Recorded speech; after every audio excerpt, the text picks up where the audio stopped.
Welcome to Politics Aside. As you know, I only ask that you sit back, relax, put politics aside for a few moments, and enjoy the show. Today, we have a really special guest here in Washington, D.C. It's our Secretary of State, Cisco Aguilar. He is here for a number of reasons, and I'm going to save the bio for a moment. But first, Secretary of State, why are you in Washington today? What's happening at the White House? We had our amazing Golden Knights come to the White House to bring the Stanley Cup and get a congratulations from the President of the United States. And what was that team's name again? Las Vegas Golden Knights. Vegas Golden Knights. Sorry. Vegas. That's okay. Vegas Golden Knights. That's awesome. We just want to remind people why they were here today. So I'm excited that you're able to attend. Very special day for Nevada and for all the folks who brought the team to town. Right? Yes. And hopefully they'll deliver a win tomorrow night. Well, and then it's like, okay, that's today. Right. Yeah, what's tomorrow? Right.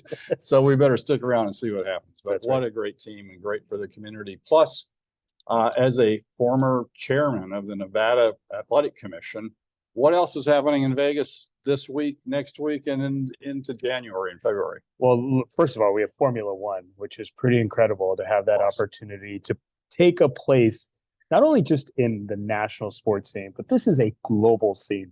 This is putting Las Vegas, this is putting Nevada on the global trajectory to being the sports capital of not only the country, but the sports capital of the world. So travel capital of the world, tourism capital of the world, of course, gaming capital of the world, sports capital of the world, right? And gold producer of the world. And gold producer, absolutely. And a great place for economic development, which we'll address later on. But having started with those things that are really close to home, I want to cover for our listeners some of your background. It's impressive. I apologize first for that. No, it's amazing. Of course, you were elected Secretary of State in Nevada in 2022 and were sworn in January of 23. Prior to that, you were General Counsel of the Agassi Foundation for Education, correct? Also, Special Counsel to the Nevada Chancellor of System of Higher Education, Mr. Rogers, and a lawyer for the parent company of the NBC affiliates in Northern Nevada and Southern Nevada. Founding chairman at St. Viator's Preparatory High School, college preparatory. Cristo Rey, it's an incredible model. Outstanding.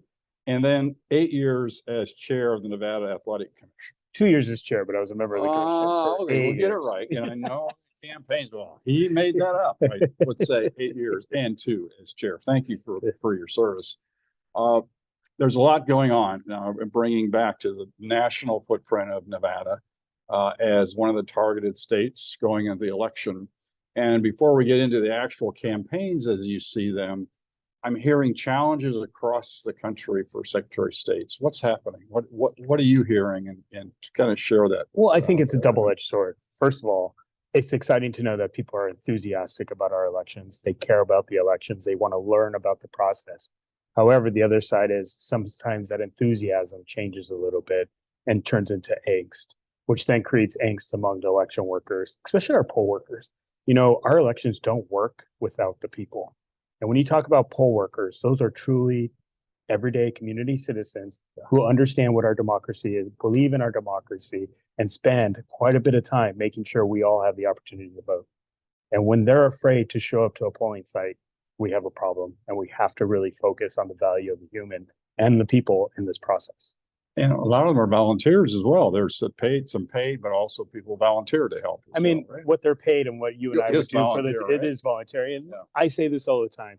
Poll workers and election workers are the unsung heroes of our democracy. They make sure it works for all of us. And we need to respect them. We need to understand what sacrifices they're making and really make them feel protected in the work that they're doing. Nobody should ever have to go work in an environment where they feel intimidated, harassed, or scared. Yeah, and having honored to have been on Nevada ballot numerous times and having a chance to stop by and say hi to election workers and seeing their passion for safety and security of the system and for the candidates, but also for the families in Nevada and across the country. You've mentioned trying to create a pipeline for more individuals to help out. Can you talk about that a little bit? You know, one of the things I think in the past, election workers have always been great employees in government that have said, oh, my friend works in elections. There's an opportunity for me to get a promotion or move up in the pay grade system and go and work in elections. Right now, that's no longer happening. And so we have to figure out is how do we create that pipeline? Elections are getting more nuanced and they're getting more scrutiny. And so people that work in these positions need to understand the role that they play. And so we have to start figuring out where is this talent going to develop? The other thing is, as we start to look at younger generations, they're starting to understand the importance of elections. They want to get involved. They want this to be their career. I think young people today are looking for jobs that are mission and vision driven. No other place to work that really has a purpose to be able to advance our country and our communities. And so we need to start being smarter and develop that pipeline. So what's it going to take to do that? What can we do to help as you create a system to do that? I think we need to start looking at what does a career path look like for somebody within the education space. Where do they start? Where do they get the training? Where do they get the education? And then figuring out how do we grow them into the process. And I think there's some really interesting things. I went to law school. And law school, when you wanted that practical experience, you would look at a clinic. And I think there are some ways we could really solve this problem, especially with Nevada being a battleground state. We are a purple state, we are a swing state, which makes elections a high profile position. And we have 17 clerks in our state. Each county is represented by the clerks. 11 of those individuals are brand new this election cycle. So that means we are having to spend a significant amount of time, especially in the secretary's office, making sure they have the support, they have the resources, but also being there as a place where they can go and ask a question when necessary. So the workers actually, and I'm sure every state's a little bit different, but in Nevada, they are employed by the particular county? That is correct. So the Secretary of State's office has the Division of Elections. I have a deputy who serves as the elections deputy. But locally in the counties actually run the elections. They're the ones who are setting up the polling sites. They are processing the ballots. But in those 17 counties, there is a clerk. And in 15 of those 17, they're elected by their community and then work with the county commission to drive and execute the elections. But in Washoe and Clark, where we have the population centers, those are appointed by their local county commissioners. I see. So as we look at Nevada, again, moving forward with the election cycle. So Nevada has a caucus and they have a primary. Can you explain that? Sure. Over the decades, each party has swung back and forth between a primary and a caucus. And I think in 21, the legislature passed a bill to ensure that the Secretary of State's office was prepared to run a primary for both major parties. That primary can be, the Democrats this year have decided to use that primary as a way to allocate its national delegates to select their candidate for president. On the Republican side, they have chosen to run a caucus to allocate their delegates. However, even though they've chosen to use a caucus, Secretary of State's office must by law continue to run that primary. So, but it's only advisory for the Republicans at this point. Oh, okay. So that could be, it could have two different results. You can. And potentially you could have candidates be in the caucus and in the primary. Yes. But the Nevada State Republican Party decided that they were going to make some rules around their caucus and saying anybody who participates in the primary cannot participate in the caucus. Well, I know we're not political consultants, but I'm anxious to see how that unfolds and what it really means after election day, like what, you're 1 year from tomorrow, right? As that evolves. So they can, as a candidate, can decide. They can. It's up to the candidate and their team to determine where they want to participate in the primary or they want to participate in the caucus. So how does that evolve? Those deadlines have passed, correct? That is correct. So how does it stand? Who's in the caucus and who's in the primary? So in the caucus, former President Trump is in there. You have Chris Christie, and you also have the governor, DeSantis of Florida. Yes. And then on the primary side is Nikki Haley, Mike Pence, but Mike Pence has since withdrawn. Tim Scott is also withdrawn, but their names still have to appear on the ballot. Even if they've withdrawn, the names still remains on the ballot because it's after the deadline of when they could withdraw. So, and I'm not making up these rules. I know these are rules that are passed by the legislature, signed by the governor. And so I have to follow the law. My job as Secretary of State is to follow the law. I'm there to be a regulator. I'm there to be the referee. But when the law says X, I have to follow it. So as you interpret the law, right? Which is your job. And is that in concert with the Attorney General's office, or you have your own counsel? Well, I have a DAG. There's a deputy attorney general that works with our office. We've been to court already on a couple of these issues. The judge has ruled and said that, yes, the secretary must follow law. And here's what the law says very clearly. So we are following the law. I don't want to go to jail. And we don't want you to go to jail. So speaking of that, as the anxiety level of impassioned voters are concerned about the future of their community, their state, the country, and the world, it's, as you mentioned earlier, it's kind of heightened that anxiety to levels of people being a little less than pleasant. There's attacks being proposed against Secretary of State. Yeah, it's, for example, last week I was in the national news that certain states throughout the country received a letter with fentanyl powder in that letter, and if somebody were to touch it, that creates an unforeseen result. So those issues exist within the election world, which is why we talked about the people and the process, and why it's so important that we fight back and push back against these bad actors, because it's not easy being an elections official, but we need elections officials. And your authority, so assuming there has been abuses, maybe on both sides, again, I'm not predicting, but let's say that there has been, then is that up to the AG's office then to move forward, or law enforcement, or how does it work? Look, first, law enforcement are the ones who enforce the law. Once the law has been presented, law enforcement determines there is a potential violation of that law, then obviously everybody gets their due process. They get their time in court to describe or defend themselves, and that's where the Attorney General's office comes into play. And by the way, the Attorney General was just here last week. You missed him. He was here in DC as well. Well, then on the technology side, certainly there is the law, and some new regulations were passed by the Nevada legislature. But more specifically, how do you see the artificial intelligence, AI, now evolving rapidly in the election process? AI is just scary in general, right? It's bringing a whole new process to a lot of things that we do as human beings. It scares me within the election space. However, states and local governments don't have the resources to deal with AI, and to ask somebody to make this their expertise. We're never going to have the resources to deal with AI at the local or the state level. This is really when we're going to depend on the federal government, because the federal government has the massive resources, has the infrastructure, has that intellectual base to be able to deal with this issue. And, somebody asked me within the federal government a couple of weeks ago in Nevada and said, what are you doing about AI? I said, as elections officials, we're barely struggling to make sure that the actual infrastructure exists for a polling site. Now you throw on the responsibility of AI, that is something beyond the resources that we have. What we really need to do in this country is really work on stable and consistent election funding.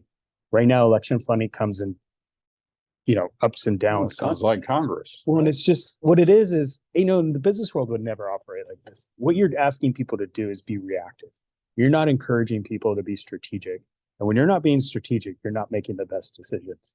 And this is where AI comes into play. You're going to ask us to deal with AI, but at the same time, have a really inconsistent funding structure. Do you see through your national association and through Congress, Senate, is legislation now being crafted to help on the election side? Or is it moving so fast that we're not there yet? I think one, it's moving so fast, but it's also getting people that are consistent or moderate, who can come to the table and have an honest conversation about what we need to do to invest in our election infrastructure. And unfortunately, that's not occurring, which is scary. Yeah, it's again, seeing through the years the different cycles of issues that have percolated.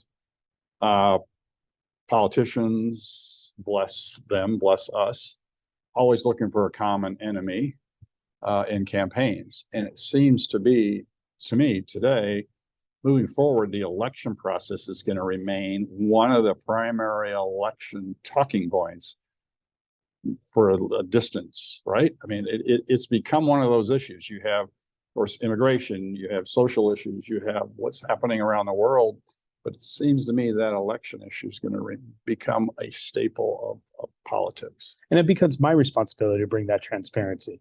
If we can start to bring transparency at a greater level into our elections, I think you will start to see some of that trust.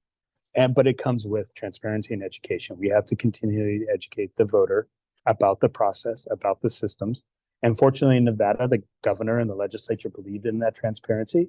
And we are building an election management system that will help us get voters to understand why we run some of the best elections in the country.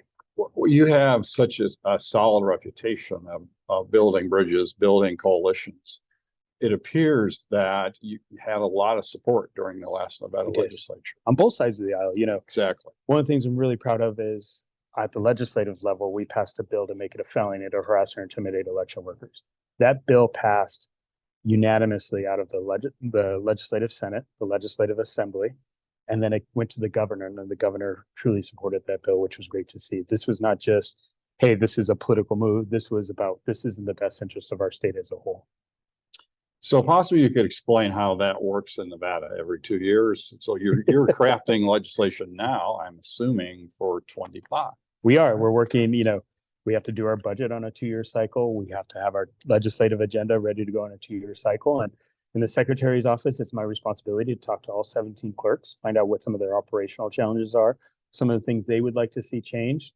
And we start to develop that agenda very slowly as we start. And we have to go find advocates for us in the legislature as well. And with the election coming up, there's going to be a new members of the assembly. There's going to be new members of the Senate. And so we have to figure out how do we educate the legislators as well, and then start to drive that policy angle. Yeah, because of the turnover and with term limits, all those things. So now you have, like you said, you have to train, educate, and get to know future politicians or future members. And because most of this, you look at the makeup of the 17 clerks across the state, it's both sides of the aisle there, and try to build consensus on our operations. That'll allow us to do the best job we can for all Nevadans. I guess before we leave elections, what do you see happening then into the future? What keeps you up at night when it comes to the election process? And what tools do you need to help with whatever that is specifically? What keeps me up is making sure we have the right talent to lead our elections. That really scares me, because if we don't have the people, we're not going to have the secure elections that we have. And people need to realize and recognize what these individuals sacrifice. Most election workers are there for a job. They're there to earn a living, to put food on the table for their families. They're not there coming with a predetermined agenda. And so it's really making sure we're developing that pipeline of workers.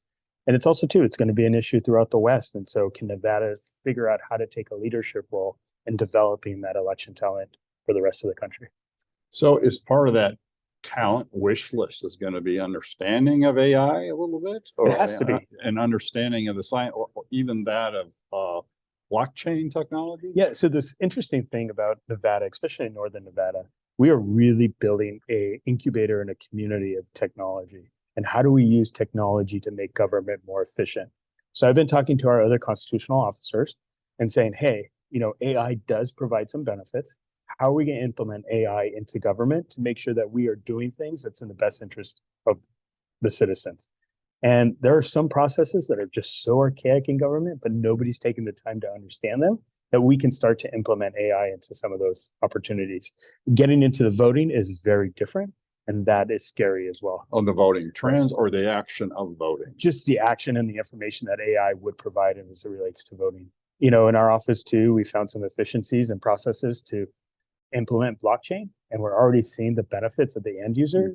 People who are using that process, using that system, are giving us glowing reviews because it has cut down the amount of time it's taken them to get what they need from government. So can you explain how you're using blockchain today? Yeah, so we actually use it today for our domestic partnershic. So the Secretary of State's office oversees domestic. That's right. You do things other than just elections, business filing, corporate. SEC. I forget there's other things that you do besides elections. Right? But in government, you have to be incremental in your decision making, right? The ideal world, yes, blockchain would exist for corporate filings, business filings, UCC, because it would allow the end user to have more control over their filings and their system. But you have to start small first and start to build that. And that's why we decided to. So I guess as we're talking about corporate America for a moment, yes, I know Nevada is on the forefront. Again, we mentioned all the industries that you represent. And of course, mining is right there at the top amongst others. Are we still one of the fastest business growing states? in the I think we country? are. But in my office, we're the record keepers, right? And right now we're struggling because our system's old. It hasn't been upgraded. It tends to be not logical. And so it makes it difficult for an everyday user to use that system. We want to retain our status as the Delaware of the West. And so it's going to take some significant investment in that system. That system generates over $220 million on an annual basis. And the sad part is over the last 5 years, we've lost about 30% of our market share. And that's about $60 million on an annual basis. Those revenue Of renewals or growth? just initial establishing of businesses. I see. It's renewals because a lot of people are now going to Wyoming, Idaho, and North Dakota. It was easier Yes, with technology. their technology is up to date. Their processes are simpler. You know, I get frustrated when people have to say they have to hire an attorney to deal with the Secretary of State's office because they don't know what to do. And when somebody has to spend $1,000 on a lawyer, that's $1,000 they're not putting into their business. And Not which- that we don't like lawyers, right? We're all Exactly. I lawyers. think there's an Just appropriate saying, place in- right? as a lawyer. Yes. There are things that we should be focused on, and there are things that we shouldn't have to be focused on, especially when it comes to the pocketbook of our citizens in Nevada. The Secretary of State's role has evolved through the years, and you've had a lot of great predecessors that have helped Yes. build the program. It just seems like things now are moving faster and faster and faster. And the foundation, of course, laid by some, Barbara Savasky and others that I know think the world of you as well. What do you see happening then with election now? We're 1 year off plus a day. Do you see any changes in early voting or any of those processes? That what should Nevada expect in 20? I think what you're going to see is continued adoption of the mail ballot. You're going to see a lot of messaging coming through from both sides to say, hey, Nevada is secure in its process. This actually works. It increases access for everybody across the state. It doesn't only work for our urban cores, but this is critical to the engagement of our rural communities. It's critical to our native tribes because they don't have easy access to government services. And so we have to figure out to take, hey, this is what Nevada looks like. This is what we need to do to provide the best service. This is what we need to do to provide the greatest access. Because at the end of the day, the greater number of people we have participating in our voting process, the better understanding we have as government leaders to know what Nevadans demand from us and where they want to see our state go. So from that perspective, do you see with the advent of changes, new forms of technology from the machine for the in-person voting? Yeah, I think you'll see continued advancements. You'll see continued, you'll see processes get smoother, get more transparent. Right now, we use two systems from a tabulation perspective. We use the Dominion machines. We use ES and S, and 15 of our counties use Dominion. 2 of our counties use ES and S. And so you're going to see them advance as well from a security perspective. But on the overall universal mail ballot program, you're going to see security increase as well. What we're doing is every mail ballot will receive a unique identifier that'll allow the voter to track their ballot from the time it leaves the clerk's office to the time it arrives in their mailbox. I call it a pizza tracker. I was say, by the way, we're starting to expect that, right? I mean, we have Where's the- technology to track our pizzas. Where's our baggage, Right. luggage? Where's the pizza? And so that technology readily available It then? is. The United States Postal Service, as frustrating as they can be sometimes, they have super great technology. And we just have to figure out how to incorporate it into our processes.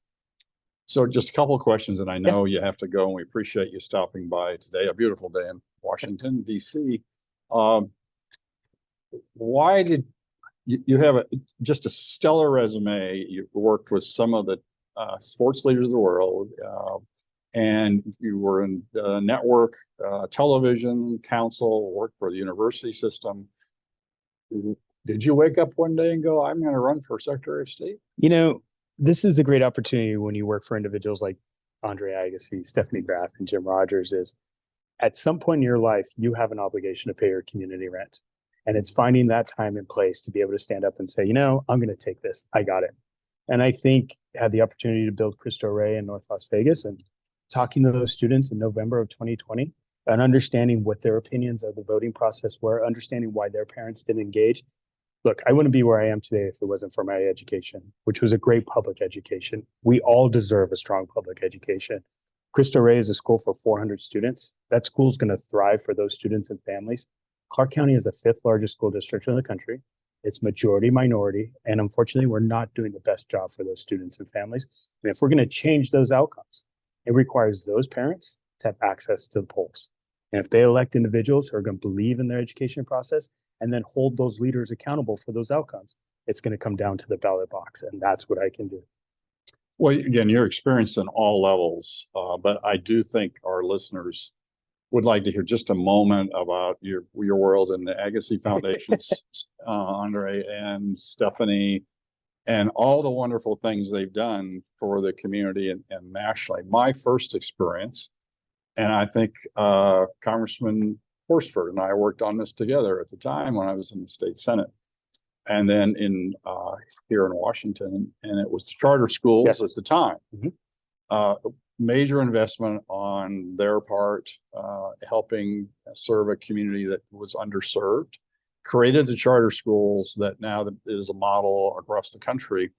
What was it like working for Stephanie, Andre, and the foundation? It was incredible. You talk about two people who have accomplished so much on a global scale, but find the humility and the passion to serve their local community and do it without any recognition, to do it quietly. It's absolutely and true. to demand. They don't want to expect- even, right. they don't want to thank you. They're still super engaged in our Yeah. community, but they do it in a way that's just very quiet, and they get personal satisfaction knowing and seeing the results that they're creating. And I think what you're going to see too is Stephanie step it up a little bit when it comes to the mental health issues we're experiencing as a state.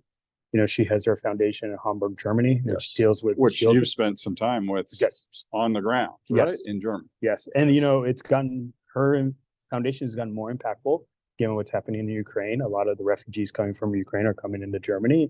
And the German government turned to her and said, we need your help to rehabilitate some of these students and these families. And Stephanie goes, not only do we need that help in Hamburg, she has that experience there. She can bring that to Nevada to help our own community. Secretary of State, Cisco, I appreciate Thank you. your friendship and your years of leadership in Nevada, and looking forward to a trajectory as well as you help build upon the Secretary of State's office and your leadership, because it's not just about elections. It's not just about corporate America. It's not just about domestic relations within the law, but you do a lot of things above and beyond. So Thank you. thank But you it's for- elected leaders like yourself Yeah. who have set the example of what it means to be elected in Nevada. Nevada is so different from the rest of the country that once, yes, we, compete when we're coming to parties in an election, but once you're elected, it's your job to represent all of Nevada. Well, So and, thank you. and I guess on that, as we conclude, we're fortunate in Nevada. It is a small state, Mhm. but a powerful state. And as our federal delegation is growing in strength and prominence and influence, and with the administration in Nevada, I am really proud of everything that's being done and the fact that cooperation is so strong Right. as a model for the rest of the country. So, Cisco, thank you. Thank you. Secretary of State of Nevada, appreciate your time. And again, all I ask is to take a few moments and put politics aside, enjoy national leaders as our Secretary of State is in Nevada. So thank you for joining us today.